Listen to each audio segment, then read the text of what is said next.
So hey guys, welcome back to my channel. I'm Tim, a portrait and fashion photographer and also a filmmaker based in London. I know it's actually been a minute you'll have seen my face on this channel. I've been quite busy with life generally. I recently got engaged and a whole lot of good stuff been happening, so I just didn't have enough time to be back on YouTube. And from like my days off YouTube, I was getting some couple requests from on YouTube and off YouTube for people who actually want me to do a color grade video on how I tend to color grade my pictures. Yes, the day has finally arrived.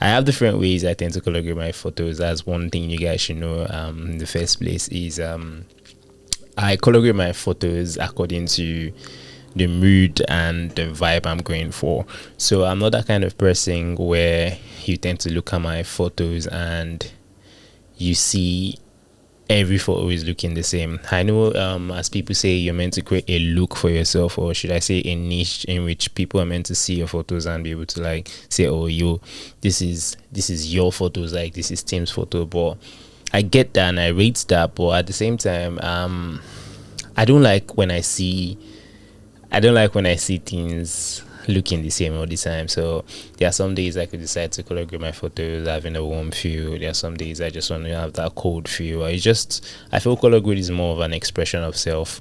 So that's the way I tend to color grade my videos. So the way I'm going to show you today could be different from the way I might tend to do it tomorrow, depending on how I feel, but I'm just going to put you guys through. So without no further ado, let's jump straight into this color grading tutorial video. And guys, don't forget to hit that like button and also subscribe if you want more content like this. And yeah, let's let the algorithm find me out, because yeah, I think I'm doing great myself. Today I'll be starting off with capture one while I send it to Photoshop to finish the color grade bar. Let me just take you guys through.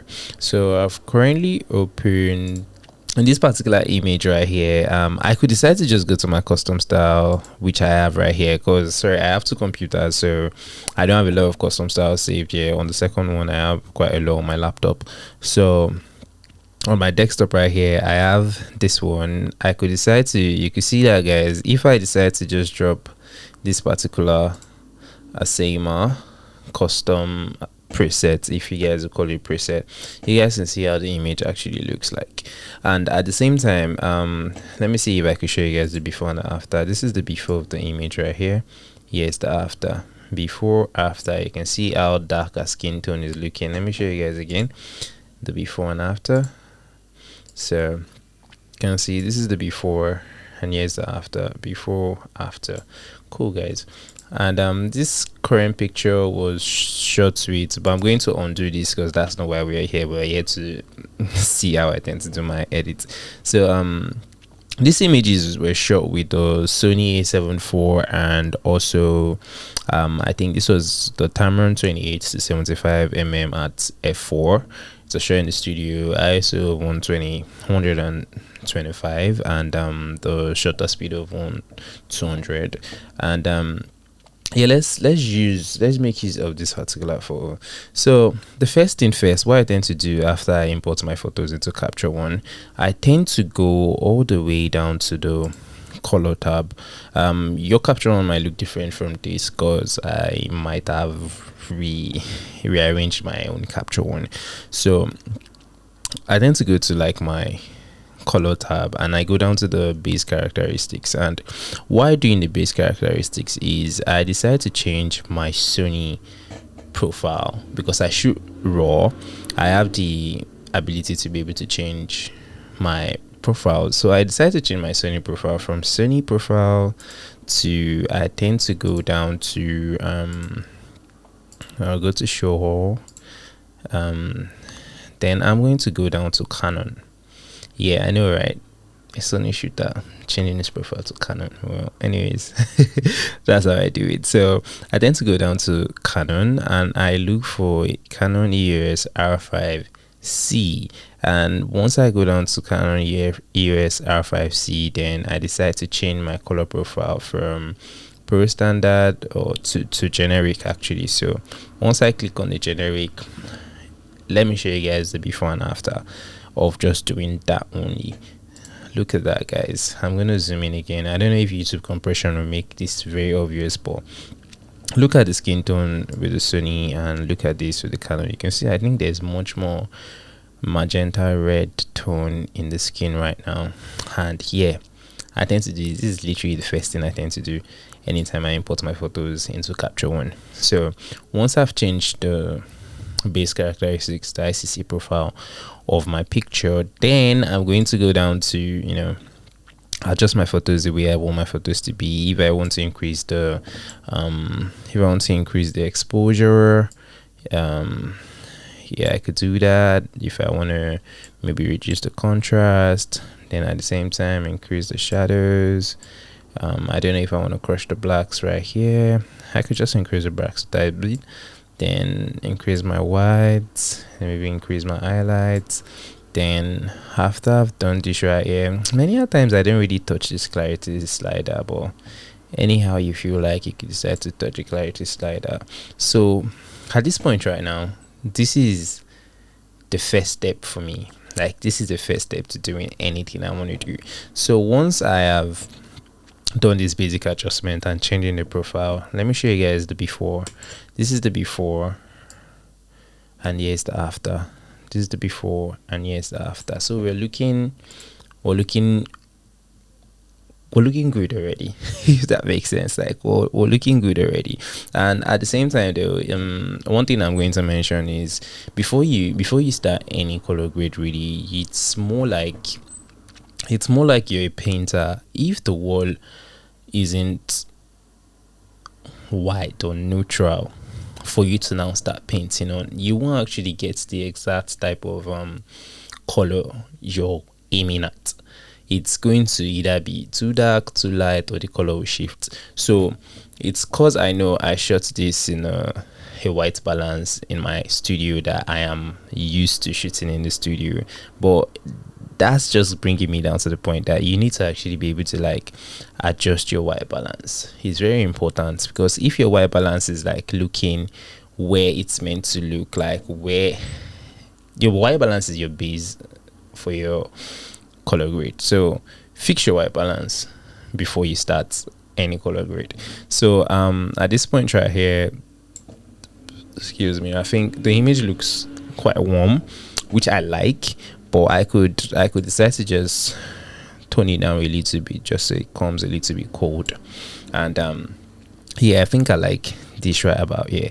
And okay guys, I know some people tend to like color grade their photos in Capture One. I'm trying to get used to that, but it's not really my thing. I don't really enjoy doing that. So I am going to start off in Capture One, then send my photo to Photoshop, where I'll be doing the color grade.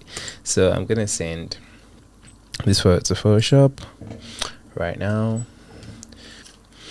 Okay guys, so now that the image has been opened up in Photoshop, what I would then do is I'm not gonna touch the skin, because even though it's affecting my brain right now to like touch the skin, edit the skin, I'm not gonna do that right now. So first step, or first thing I'll tend to do if I'm in Photoshop, I tend to go down to the levels and I tend to adjust my levels. So what I do is I press the Alt key on my keyboard, then I drag this white area.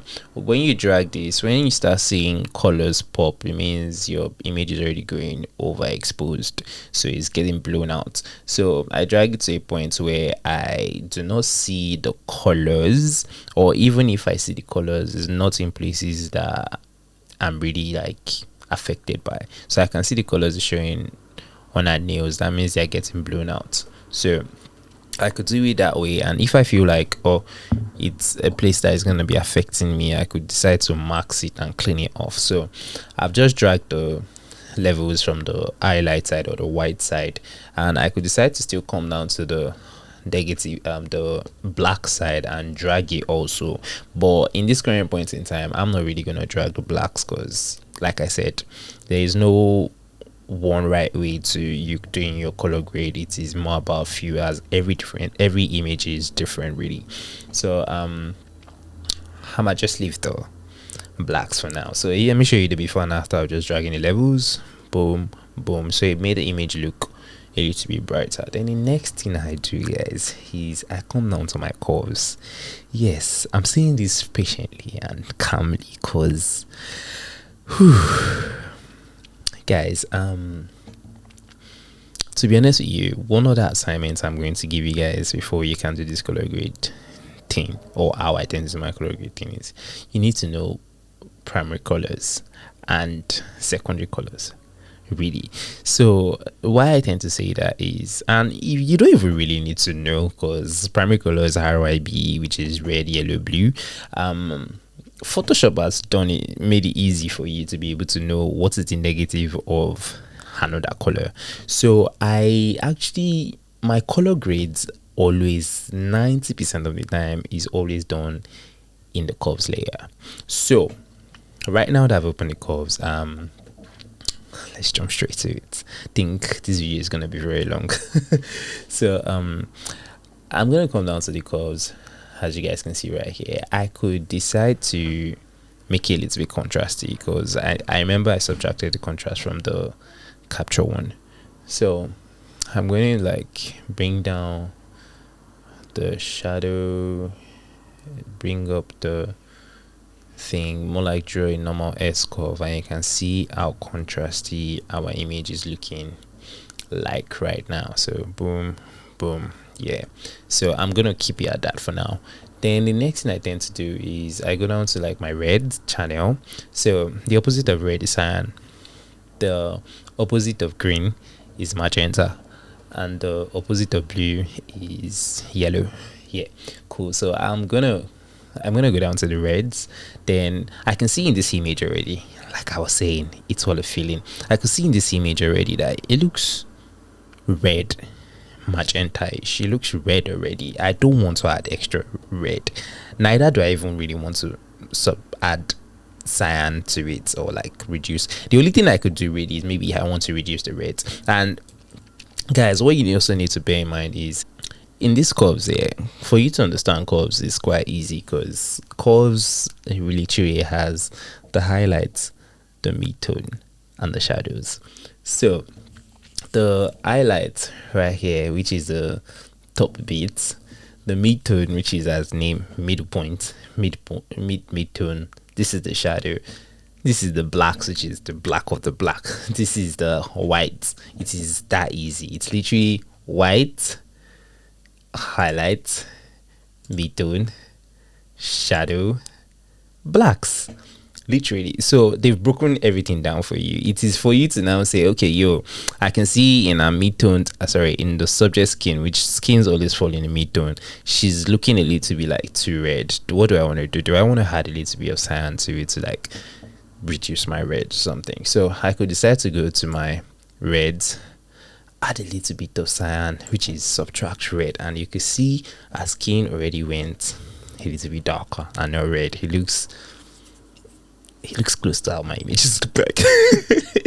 So yeah, for you to make your life easy, you could as well just click on all of these points just for a start. But because I've been doing it quite often, I know what to click on and what not to click on. So for now, I've just affected my mid-tones only. And if you guys want to actually see what I mean by that, is if I turn off this channel, although I added the contrast to it, so you can see what just happened right there. So now once I've done my reds, like I said, is really feeling, I could decide to come down to my greens, and I could decide to say, okay, do I really need anything green or magenta in this particular image right here? Not really. Let's keep the green for now. So I'm gonna go down to the blues, and okay, so I could add a point in the mid-tone of the blue. So I could decide to come down to the black segments, not the shadow, and add a little bit of blue to the black. And once I'm pulling this up, which I'm pulling the curve up, is literally affecting almost everything. As you can see, it's pulling everything towards the blue. Then I could decide to move the curves back, so I don't want it to adjust my curves, I still want to have it looking the way I want it to look. So I'm just gonna add a little blue to the blacks area, and then I could decide to come down to this place, add blue to the highlights, kind of opposite curve in this part right now.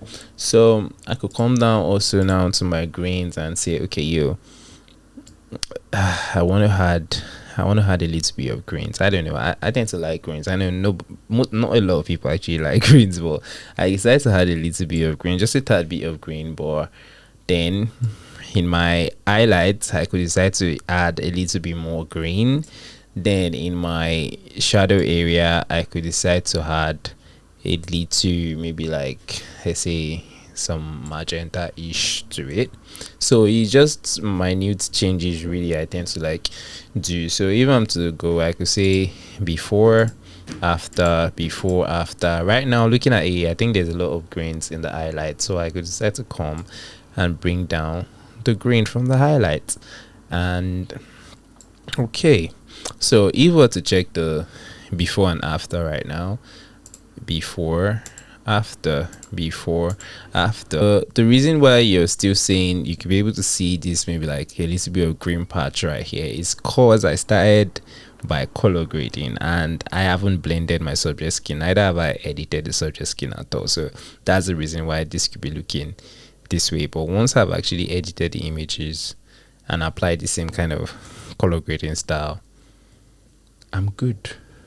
So for me, yeah, color grade, this is not a secret kind of situation for me. Once I've done my curves, I've added my contrast, and I've already started from actually changing my profile from Sony to Canon from Capture One. I am very, very close to the end point of me saying I've color graded the image. So I'm gonna move on from here and decide to add. I'm gonna go down to the what's it called, the hue and saturation slider. I'm going to go down to what's the name, the reds. So because I would say 90% of the time I'm always working with dark skin models or dark skin people. So, and for dark skins, some dark skin ladies want their dark skin actually popping dark skin. So I'll go down to the reds, and because a skin tone is made up of reds and orange, so if we know this already, we could as well just like tweak this stuff. You could do this stuff in Capture One, but yeah, different strokes for different folks. I rather just do mine in Photoshop. So I could go down to my reds and decide to now come into the lightness. I could reduce the lightness of my reds right here. Boom, I just did that a tad bit. Cool. Then guys, can you see where we are at right now? I'm going to create a group layer for all of the color grades I just did right here, and once I turn this off, on, off, on, so you guys can see how we're looking right here, before, after, before, after. And see, like I said, yeah, I could decide color grade is a feeling. This part right here is really disturbing me because what's the name, because of the greens in that highlights bit is actually disturbing me. So I'm going to go to like counter it. I'm going to come down right here. So the mid-tone area, I decide to pull back the grain from there so I don't have that grain blotch on our skin. So can you guys see what just happened right there? I could have you guys might not be able to see, but I don't have that green patch anymore on my subject face. So now if I'm to turn it off, before, after, before, after, this is my skin color graded and after. So it doesn't have to take you a lot of layers and a lot of things for you to be able to say, oh, you've color graded an image. And to me, I always lean towards less is more. if I've done this, I'm good. So I don't know if you guys have been able to like learn something from this particular video. This is going to be the first color grading dark skin video I've done in a very long while. But this is using Capture One. The next video I'll be making will be using Lightroom, and the third one might just be using a plugin I have.